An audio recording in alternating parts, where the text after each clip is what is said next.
ranking all the excuses na sinabi sa akin ng ex ko kung bakit siya nagsinungaling sa akin. Number 3. Nakalimutan ko lang sabihin sa'yo. Sasabihin ko talaga dapat. Sasabihin mo talaga dapat. O nahuli lang kita kaya ka umamin. Ha?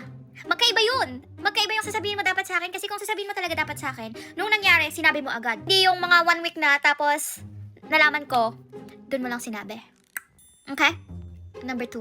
Hindi, binanggit ko na yun. Sinabi ko na yun sa'yo, nakalimutan mo lang. Wow, ngayon kasalanan ko naman. Ngayon ako naman ang nakalimot. Wow, wow lang ha, wow. Kasi kung alam mo kung nabanggit mo yun, maalala ko yun. Naalala ko nga kung anong sinabi mo sa akin 2 years ago ng 10 PM ng ganitong date.